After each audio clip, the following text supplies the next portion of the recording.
जय जय श्री राधे श्याम। मत्स्य द्वादशी की कथा सुनाने जा रहे हैं। पौराणिक मान्यताओं के अनुसार सतयुग में राजा सत्यव्रत राजा थे। सत्यव्रत राजा एक दिन नदी में स्नान करने के लिए गए और स्नान करके सूर्य को अर्घ्य दे रहे थे अंजलि से। तो उनके अंजलि में एक छोटी सी मछली आ गई। तो वो मछली जैसे ही उन्होंने हाथ में आया मछली, तो मछली का आकार बढ़ने लग गया और मछली ने कहा कि राजन, मेरा आकार बढ़ता जा रहा है, तो आप मुझे कोई स्थान में रखिए। तो राजा ने उस मछली को अपने कमंडल में रखा और रातों रात उस मछली के आकार और बढ़ गया। तो सुबह फिर मछली ने कहा, राजन, यहाँ भी मेरा आकार बढ़ रहा है, तो मुझे और कोई दूसरी स्थान में रखिए। तो राजा ने फिर एक मटका में धरा, मटका में भी आकार बढ़ गया।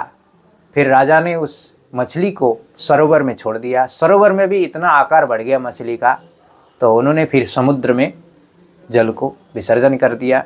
लेकिन समुद्र में भी इतना विशाल आकार हो गया उस मछली का, तो राजा सत्यव्रत ने हाथ जोड़कर उनसे कहा, हे मछली, आप कौन हैं? मैं समझ नहीं पाया। ऐसे प्रार्थना करने के पश्चात श्री हरि ने प्रकट होकर राजा को कहा कि राजन, हयग्रीव ने चारों वेदों को हरण करके ले गया है। संसार में अज्ञान आ गया है, अंधकार छा गया है, इसीलिए मैंने उसी को वध करने के लिए मछली का अवतार लिया है, रूप धारण किया है।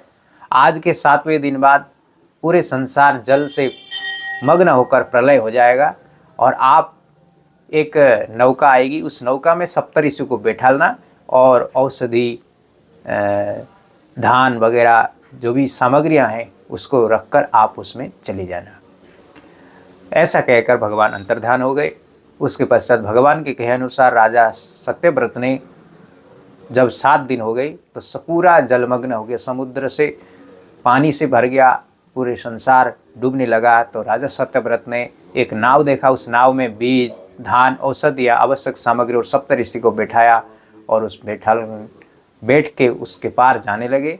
उसके पश्चात ऋषियों को और सत्यव्रत को भगवान ने मछली का रूप धारण करके वहाँ पे दर्शन दिया और आशीर्वाद दिया।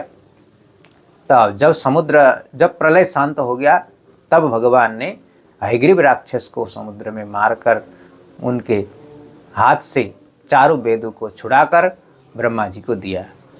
इसीलिए इस दिन मत्स्य द्वादशी के नाम से विख्यात है। जो मत्स्य द्वादशी का व्रत करते हैं उनके सारे संकट हरते हैं भगवान श्री हरि, और सभी जीवन में दुख